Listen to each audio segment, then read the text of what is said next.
Good evening. Welcome to Sahara TV. Today on Sahara TV, we're investigating a growing concern: the weakening of political opposition in Nigeria. Is this a natural evolution of power or the erosion of democratic checks and balances? Joining me is a public affairs analyst and a civil rights activist with years of experience fighting for civil rights and accountability in Nigeria. Kayode Ogundamisi, thank you for joining us, sir. Thank you. Thanks for inviting me. Let's begin with the big picture. How would you assess the state of political opposition in Nigeria today? Would you say it is fading or is it simply evolving, sir? Dead. Dead. It's quite sad where we are today. The absence of a credible, viable alternative to the ruling party. And it's not new, there's always been, since we got into this democratic process, it's always been the shuffling of cards.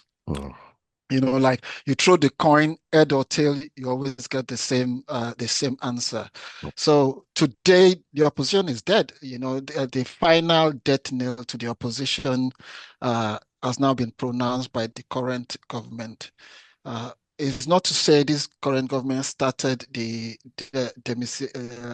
decimation, decapitation of opposition. I mean, Obasanjo started it over time, and here we are today. The final death knell, has been pronounced by the Tinubu administration, because he spent years in opposition, so he knows what it takes to sort of take the roadblock on his way to re-election. And he has the experience. He had that model in Lagos, successfully outwitted, outsmarted, outplayed, outspent any form of opposition in Lagos from 1999 till date. That is why Lagos remains a one-party state, like few other states, but the template is now being played nationally. That's quite sad. Just the straight answer to your question is the opposition is dead. Let me ask, what's actually driving this wave of defections to the ruling party? So there are two sides to it. First, the main opposition, you would say, is PDP, isn't it? It's the People's Democratic Party. So the People's Democratic, we can blame Tinubu, but Tinubu is doing what he needs to do as the president, and somebody who wants to remain in power. He would need to look at how to get people to his side. I think in this case, the PDP is the primary reason that the PDP is collapsing. First, they had this issue of rotational presidency, where power will rotate between the North and the South. The moment that was violated and they turned the ticket of the party into the personal right and gift to Atiku, that sort of caused an implosion within the party, where most of the politicians from the southern part of the country are now sort of rebelling and saying, look, rather than Atiku getting another, this is going to be his fourth time of getting the ticket of the party. Exactly. They might not like Tinubu, but they would, I will say it in Yoruba,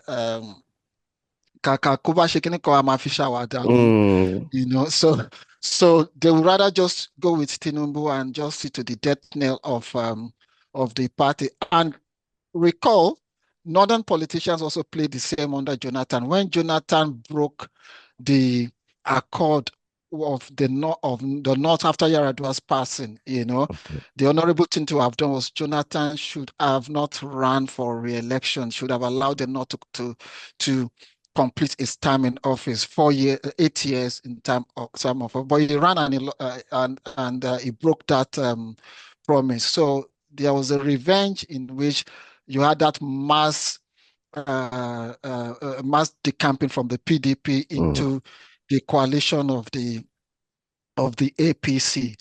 So the PDP is a cause of its own fall. Beyond this, sadly, in Nigeria, the fall of political parties is not always about their non-performance. Okay. It's not that the PDP is collapsing because PDP government have failed, which they have failed to deliver on good governance. If APC is going to fail, it's not going to be because they've not provided, it's not because they have failed to provide good governance. It will be because those internal arrangements around the ruling elites have been broken. And this is where we are today. Many have argued that a weakened opposition, a weak opposition, is said to weaken its democracy itself. Yes. Are we seeing a shift, Yeah. so to speak, or so are we seeing an ideology take a backseat to political survival in this instance? The fact of the matter is, there has never been any political party based on an ideology in Nigeria, particularly amongst the big parties. That's quite true. As Sadly. a matter of fact, the closest to parties that were formed based on on political ideology were National Conscious Party (NCP) by Gani Fawayimi. Exactly. Uh, the Labour Party, formed by the Labour movement, maybe back when we had the UPN and NBN days, you might say the UPN is sort of progressive. You can see NPN is conservative and what have you. But all that is gone. Parties are formed around interests. Yeah. And the interest is appropriation of the Commonwealth. The ability to control the Commonwealth. And the most powerful platform to control the Commonwealth is the presidency. Yeah. So the associations are based on who is best placed to win an election that will give you the most important cake, which is the villa. And so there's nothing like collapse in ideology. There's just collapse in association, in the ability of politicians to get the cake. So in this case, the most likely party that they see would get that cake in the coming election is the APC at the national level. So that is why a lot of the politicians are gravitating towards the APC, because let us look at it this way. Tinubu, without being a president, won that, quote and unquote, won the last election, despite all the opposition, even from within his own political party. Yeah. So now that he has the power of incumbency and all the resources available with that power, a lot of these governors and politicians across the country just feel, you know what, we had better just fall in place and go with this guy. Otherwise, we might be swept, If we were in a country where the state of the nation will determine who becomes the governor or the president, by now people should be gravitating to the opposition party and other political parties such as Take It Back movement, the Labour Party and what have you. But unfortunately, that is not what is happening, because what is going to determine who wins that election is basically who controls the most resources. As you know, that it is only the man who is able to get enough polling agents, enough people to sway, that is able to stand a chance of winning or getting that seat. So as far as we're concerned, right now, we are in a very dire situation, because if you look at the state of the country, the APC should be collapsing. Exactly.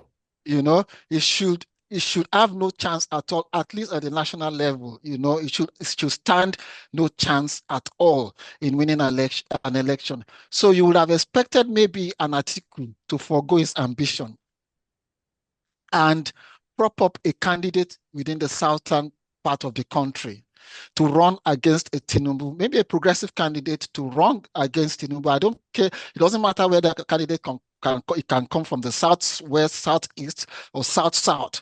to run against Tinubu to complete the final 4-year term of this government, and back that person, form against maybe a government of national unity, a coalition of the opposition, just like the APC did. But that man is not doing so. He's going after the soul of the PDP, and it's falling apart and playing into the hands of of um, Bola Tinubu. And it was the same thing in the last election. If he had collapsed his ambition, and supported Peter Obi, they would have won that election. The numbers are clear. The combined votes of the Labour Party and The PDP, PDP. Tinubu stood no chance. As a matter of fact, Peter Obi was ended up being a candidate of PDP, of APC, to stop Atiku from winning the election. Same as Atiku ended up being a candidate of the APC, to stop Peter Obi from winning the election. And the same thing is happening towards the next election. And sadly, the conversation isn't about the state of insecurity, the incredible devaluation of the national currency, Yeah. to the extent where that we might be competing with Zimbabwe if the trend is not stopped. The massive just go out on the street, people, you would never think people within 2 years will be saying, it wasn't this bad on that Buhari. Yeah. You understand what I'm saying? And that wasn't a government that completely delivered on all its electoral promises. So the so-called reforms that this government is putting in place, the palliative that should go with that reform, it's not there. If those palliatives were there, you would not have the growing rate of unemployment, the discontent amongst the populace. It does not matter what part of the country you come from. The added impact of poverty, starvation, hunger, and the lack of empathy from the ruling government. Look at it clearly. If those reforms were needed and necessary, yes, people would agree, okay, we need to remove oil subsidy. Okay, let's hear your point that you needed to devalue the naira, and we all need to sacrifice. But it is not, while the masses are sacrificing, by having just 1 meal a day, you see the government, the president changed the presidential fleet, got a Cadillac, he bought a brand new jet, he's spending more time out of the country than staying in the country. Is always working from France rather than work from the villa in Aso Also Rock. rock. He's more successful as a political genius in the presidency than a president who is delivering on his electoral promises. And what has the political ingenuity is able to destabilize opposition party, win governors to his side. If only he could apply half of that ingenuity to governance, where people will now start saying, oh my God, yes, the thing we thought you were going to do, you did well in Lagos, you're doing it. But right now, he's more successful as a politician than as a president in the country. So the lifestyle of not just the president, but people around the president, his son, his family members, does not tally with the sacrifice they are asking the masses to bear based on the so-called needed reforms that they keep telling us about. And where we are today is quite sad, and the future of opposition politics is devastated. And that's quite ominous. I mean, we're focusing on opposition, but it's not just the opposition, it's also civil society. Exactly. In fact, that's exactly where I was going to go to, because with the opposition struggling, how much pressure now rests on civil society and the media to actually hold leaders accountable? Is it possible for them to keep up at this point? Well, over the years, I think the last time we really had proper civil society were during the times of the military. Yeah. When people, out of the genuine desire to sacrifice and campaign for civil governance, right? Yeah. It was a calling. They did not need to be paid to do so. Yeah. They didn't need any funding from MacArthur Foundation, from anybody, from any NGO, Soros Foundation, for any external. People thought this is a battle for survival. So uh, people went, they needed to be, civil society was civil society, it was a battle for survival. But these days, what we have is mostly performative activism. And when you have a situation where it's performative activism, there is no unity among civil society. Civil society is divided along ethnic, tribal, and primordial sentiments, just a replica of the ruling class. If you look at the corruption within the ruling elite, it's also reflective in civil society. The waste, Sadly. the waste that is being perpetrated by people in the ruling elites. Okay, if this president is buying a Cadillac, the head of an NGO is buying houses in Banana Island. If the president if governors and local government chairman are not paying or underpaying their members of staff, civil society who are supposed to be holding them to accountable are also short paying their staff, are also diverting funds for their personal use. So in such situation, we are in a very difficult. People just we need to have a turnaround to know that there's a battle for survival within the country. So in your view now, I crave your indulgence. In your view now, what immediate reforms are needed in order to revive a competitive, functional, multi-party democracy in this country at this time? So the first thing is that there are fringe political parties. Okay. Those fringe political parties need to stop performative participation in politics and come together. How do you mean? Right? How do you mean performative? I mean, performative in the sense that relying on the number of the number of interviews you get on Channels TV, on Arise TV, politicizing more for the media, rather than integrating yourself within the words, within the downtrodden. Who would be? Look, let me give you an example. I'm not a fan of Nnamdi Kanu and the IPOB. But you can as well say that this guy can move a mass of a people because he ground himself in the people.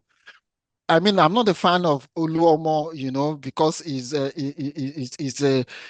what do you call it? He's a monster created by this ruling government. But you cannot deny the fact that if he enters Oshodi today, he will ground to a halt. So, and you don't see these elements, jostling for media attention, exactly. But integrating themselves with the people. You understand what I'm saying? So civil society and the fringe political parties must reintegrate themselves, must take away the space from traditional politicians, and that is by winning the confidence of the ordinary man on the street. It's a long road, because unfortunately the Nigerian ruling elite, who are entrenched, perfected the act of pauperizing the people, because you cannot compete, with the rice and with the jollof rice and t-shirt way of winning the trust of the people. So, but it's a long road, and again, the people themselves must be ready. Because there's just so much somebody can want you to get out of your chains. If you don't want to get out of the chain, there's nothing the activist or the leader can do to get you out of the chain. So the people themselves must realize that they need to get out of the chain. And look at the milestone Peter Obi made with almost how many million votes? Almost 6 million votes in the last election. and imagine if people can just strip their ego out and form a genuine coalition, not a coalition of politicians, but a coalition of Nigerians who desire to just turn the page. If we do not want to turn the page, we will still have the Tinubus winning election. We'll still have the traditional politicians winning the election. So there's a need to win the confidence of the people and entrench within the people. And also, let me also, it would be a remiss if I never ask you this question. Yeah. I mean, we've seen executive actions in recent time, like the emergency rule declaration in Rivers State, for example, which has raised concerns and has continued to raise concerns among Nigerians. Are we heading towards unchecked executive power? Look, what happened in Rivers State is quite clear to everyone. The president is an interested party in Rivers. Rivers is a cake for him for re-election. So he was a participant in that crisis with Wike as his arrowhead. Everything that happened in Rivers State was just an effort to consolidate a very important juicy state in terms of numbers of votes and in terms of resources, financial resources. So it's a reckless violation of the principle of democracy. The excuse that somebody blew up one or two pipeline. People were killed in Benue and Plateau states. Exactly. No one died in Rivers State. But almost 60 to 70 people have been killed, or 100 between Benue and Plateau, and no state of emergency had been declared. Was declared. That is not to excuse the stupidity and the flagrant misuse of power by what's his name of the governor himself, the suspended governor Fubara himself, who wanted to start making law with just four lawmakers. And he himself destroying the State House of Assembly. But the whole process was going on in court up to the Supreme Court. Why can't go through that process to the conclusion? If after the Supreme Court, it is the House of Assembly members want to impeach him, so be it, but we just have to make sure we don't use extra legal powers, which is what the president has used in Rivers State, and we're not seeing the end of it. Nigerians should expect more to come. Finally, are you optimistic about the future of democracy in Nigeria, or do these current trends worry you? It's really, really troubling. But I have lived long, thank God, to know that Nigeria always gets towards the brink and always pull itself out. I've seen it so many times. If you know, you should be aware of this. Every election has always been the end of Nigeria. We've always said people, if you go on say, this is the most defining moment, but we always have a way to pull out of it. I strongly believe that we will still pull out of this, and I'm hopeful that a pushback would lead the presidency, and most of the politicians to just hold their breath and give that breathing space, for democracy to reign. I have one position: no matter how bad it is, people clamoring for military rule are jokers. We will always make this process work. It can be a long road, but whatever it is, this is not the time to start talking about military intervention within our country. Thank you very much, Kayode Ogundamisi, for your insightful perspective. We appreciate you a lot. Thank you. Thanks.